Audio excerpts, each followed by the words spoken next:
This week we've got a hard stance, I like it. some tramp stamps, and a message from the Adamant. Ooh. All to come in Chapter 16 of Dark Force Rising.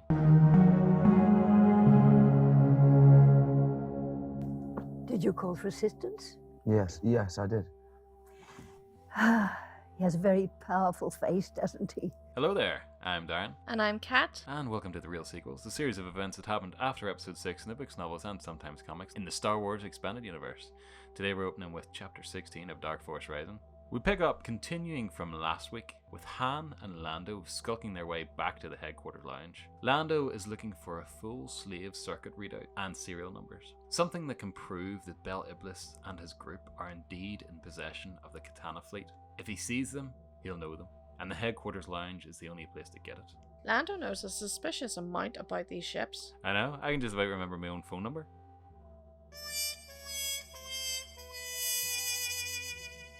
Lando's like, oh, the Katana fleet. It's got a birthmark under its left butt cheek. A tramp stamp under the hull. No, that's the Chimera.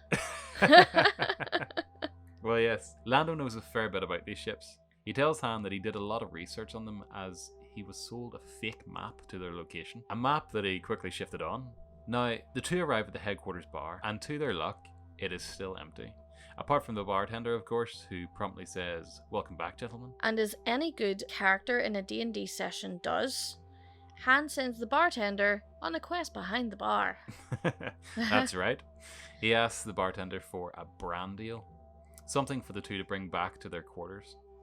The bartender says he does indeed have some. Han asks the vintage, which is 49. Han then asks if he has any 46, perhaps in the back, and offers to help the bartender check. He crosses the threshold of the bar so quickly and with so much confidence. This, combined with the fact that the bartender had seen him with Bel Iblis earlier, makes him think that it's okay for Han to help. Han rolls a nat 20 on his charisma. A few moments later, Han emerges with a 48 Kibbs Bay rather than a 46 Festulo, which he wanted. So disappointing. I know. Oh, I wouldn't have settled. Yeah, same. I would have kept looking for that friggin' 46 Festulo. And this Chateau LeBlanc 68 is supposed to be served slightly chilled. This ain't room temperature. What do you think we are? Animals? Emerging with his fingers crossed that Lando had been given enough time to get the job done. However, as he emerges, he sees Lando, hands in the bar, exactly where he'd left him. However, behind him was Irena's, her hand on the butt of her blaster. Han decides to play dumb and innocent. Irina says that Sena asked her to watch them. She asks if Han got what he came for. Han says yes, and Irena's replies, "Good. Now get outside." Han turns to the bartender as he leaves, hands back the brand deal and says, "Keep it. It looks like this party's cancelled." This party's over. Outside is an old 5-passenger land speeder, and inside, Sena. Irena's demands they both get in. At this point, I was like, okay, shit's getting real. They use Sena's full name in the books. Yeah. Sena, Lykefold Medaniel, or Slim for short. Slim? SLM. Oh dear. Right. Irena's takes over the land speeder, and the interrogation begins. Sena saying that a proper guest would know not to wander around sensitive areas unescorted. Han, however, sarcastically lets out that he's sorry. He didn't realize that their liquor cabinet was confidential. He then points out that they are going the wrong way to be heading back to their quarters. Sena, however, says that she needs a favor.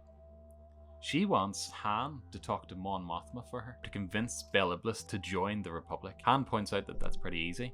All he has to do is call the council and offer help, and someone will sort him out. Sena, however, says that it won't be so easy for the former councillor. She reveals that it's not just a case of joining, but rejoining.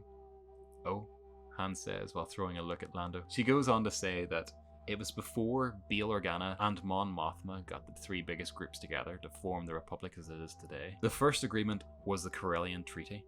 She outlines that it was Bel Iblis that got the three groups to agree to meet, and that he was the best tactician available at the time, even better than most of the generals at the rebellion's early days, but that Mon Mothma had the gift of inspiration. Bel Iblis was convinced that she would pursue becoming Empress herself, with her being the face of a rebellion, and both Organa and Bel Iblis relegated to the background, which only got worse after the destruction of Alderaan. So he pulled out and waged his own private war instead. Lando then says that that's why you've stopped your raids in the Empire. You're waiting until she declares a dictatorship. Sena agrees and says that they moved here 3 years ago and are still waiting. They both agreed that it's not going to happen. Sena also reveals that she is telling them all this on her own accord. The Senator doesn't know. This takes Han back to the moment when he was going to leave Luke to take on the Death Star alone.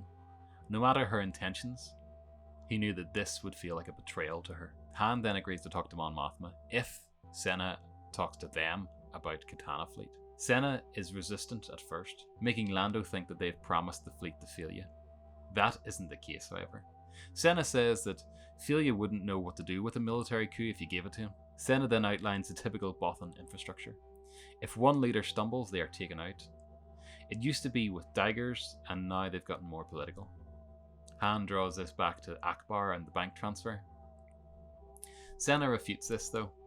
The Bothans are more scavengers than hunters, and wouldn't stick their neck out far enough to get caught in a concoction of a conspiracy. She tells them that they don't know where the fleet is, but they have a contact who loves to gamble at Coral Vanda, a sub-ocean luxury casino. Now, they were about to make arrangements to drop the two and their ship back at New Cove again. However, as they pulled up to the ship, there standing was Bel Iblis. Bel demands to know what's going on. Han and Sena tell him everything that has transpired, and Han convinces him that 6 dreadnoughts and his tactical skill would be invaluable and appreciated by the New Republic, which is helpful for the pride of the old senator, who is overly concerned by seeming like a beggar by returning. They then agree to drop Han and Lando at New Cove, with Lando asking Han, "How do I keep letting you talk me into these things? Because you're the respectable one," Han replies. We fade to the next scene, with Han dwelling on Leia and the hope that she is alright. Our last scene is aboard the Chimera, Thrawn being handed a report that the Millennium Falcon has been spotted floating above Endor. Thrawn coming to the conclusion that if the Falcon is there, so will be Leia, and they must leave immediately for Endor. Pillion asks if they should bring Kabarak up from Nystau. Thrawn, however, says to leave him to his shaming for another couple of days, and allow the laws of discovery to happen. Thrawn concludes that Leia used Kabarak's release to cover their own mission. As they're about to break orbit, they get a message through from the Adamant. Adamant? Stand and deliver. Whoa, whoa, whoa. No, the Adamant. It's a Yeah, Adamant. no, it's a Star Destroyer. Oh, that's not as fun. So the message from the Adamant states that one of Talon Card's freighters has been captured.